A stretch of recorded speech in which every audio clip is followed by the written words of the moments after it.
Welcome back. We continue reading Singer of 6,000 Songs. We're up to chapter 13, A Piece of Thistledown. Shortly after Charles and John had returned to Oxford, the Holy Club broke up. One by one, their education completed, the other members left the university to take up their adult lives. Charles envied them because they knew what they wanted to do. He himself not only did not know what he wanted, he had no idea what he was fitted to do.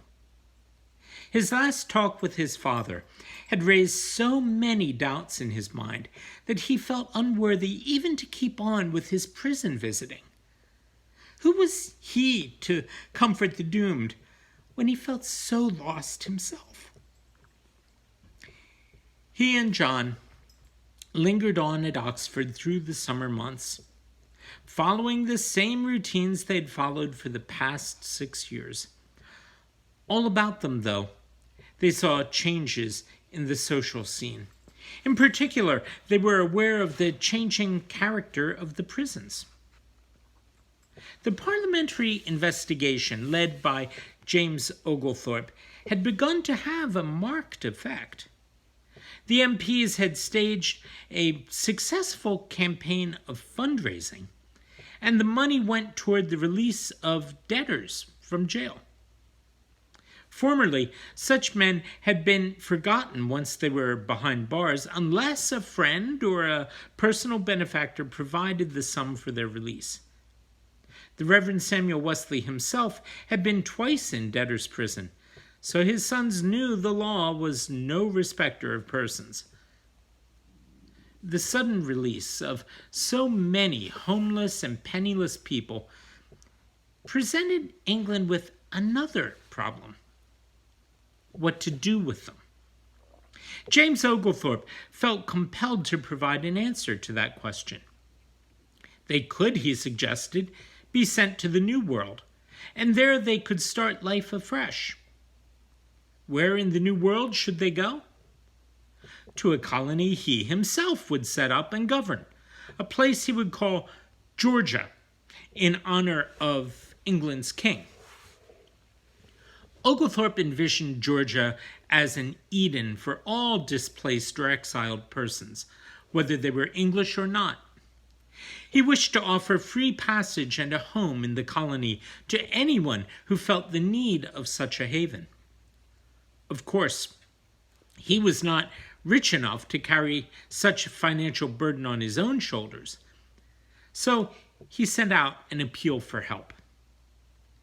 We at once behold numbers of miserable men, destitute of habitations, and an uncultivated country destitute of inhabitants.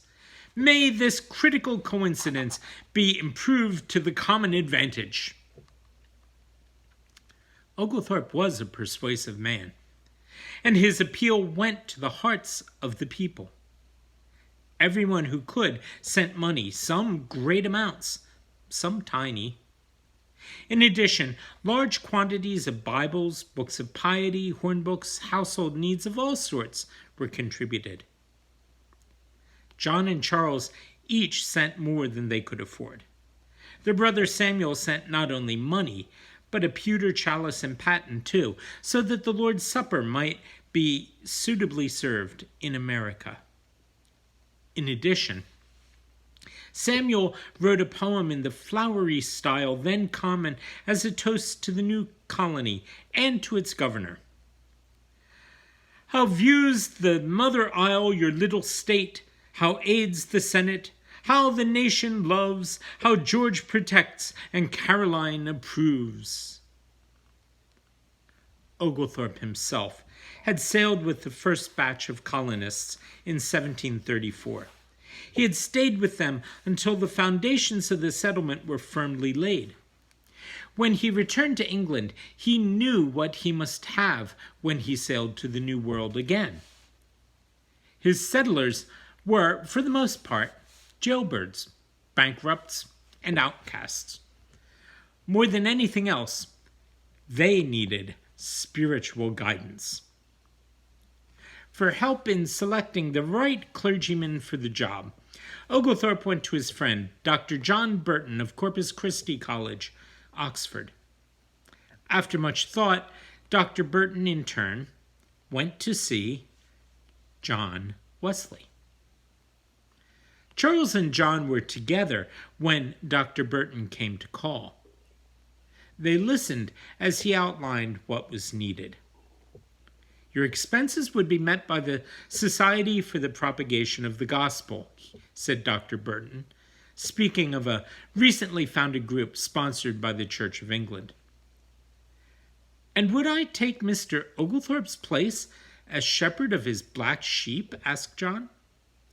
That is his idea, said Dr. Burton, but we of the SPG would prefer to send you as a missionary to the American Indians. John sat for some minutes, apparently deep in thought. Charles, glancing at him from time to time, felt a growing terror that John would accept. If John did, he, Charles, would be left behind without an anchor, without, indeed, anything to hold on to. I must think about your offer, Dr. Burton, John said. I will give you my answer as soon as possible. Dr. Burton sighed, but accepted John Wesley's decision. Very well, he said, but Governor Oglethorpe is anxious to complete his plans. I will not delay any longer than is absolutely necessary, said John. As soon as the door had closed behind their visitor, John began to think aloud in a way that invited Charles's comments. I'm reluctant to leave our widowed mother, he finished, but I feel a call I cannot describe. Why don't you give our mother a chance to speak for herself in this matter? Charles suggested, hoping his feeling of desperation did not sound in his voice. John looked at him as if he had said something astounding. Why, that's just what I shall do, he cried. She's in London with our sister Emily. I shall go at once. Feeling already as if John had left him, Charles groped for another lifeline. I'll go with you, he said. It is a long time since I've seen Brother Samuel. The brothers journeyed to London together, then parted company. Charles went on to Westminster, where Samuel welcomed him gladly. What brings you to London, Brother Charles? Sam asked. Charles told him about the Society for the Propagation of the Gospel, and of John's feeling that he should accept the challenge of going to the New World. He watched Samuel's face as he spoke, surprised to see that this older brother looked positively gleeful at the idea of John's departure. It will provide just the type of martyrdom our brother John is looking for, Samuel cried when Charles had finished. Add your urging to that of the SPG, Brother Charles. But I'll be lost without him, Charles said in such a low voice Samuel had to bend close to hear him. Nonsense, cried Samuel. You will be better off without him. Look at you, skin and bones instead of healthy flesh. You were meant to be a scholar, Brother Charles, not a saint. Samuel's words echoed in Charles's mind, reminding him of taunts he had flung at John in times past. You'll have to lead a saintly life, Brother John, to prove to the Lord you were worth saving. And again, would you have me become a saint all at once, Brother John? I will not be the one to urge Brother John, Charles said. But if he goes, I shall try to settle down at Oxford and be the scholar that you think I am. And give up this driving yourself until life becomes a punishment, said Samuel. John's interview with his mother was satisfactory from his point of view. Why, Brother Charles, he said, when they were on the way back to Oxford. She said, of course I should go. She said she had always favored missionary work, and that you at least ought to remember that. Suddenly, Charles did remember. He was transported back through the years to the meeting Susanna held in the kitchen at Epworth.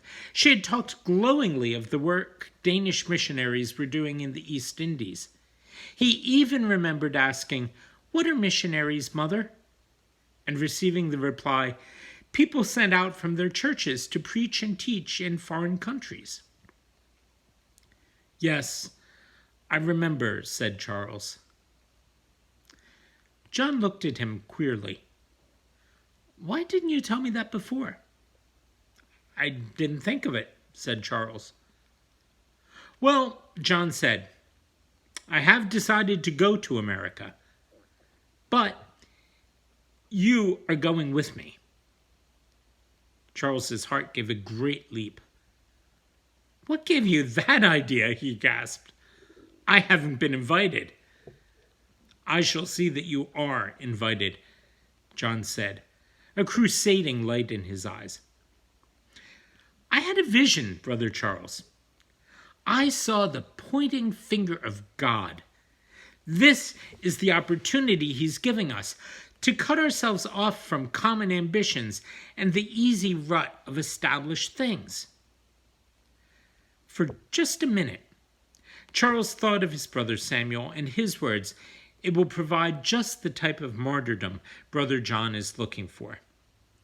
Then his joy that John wanted him overpowered Samuel's warnings.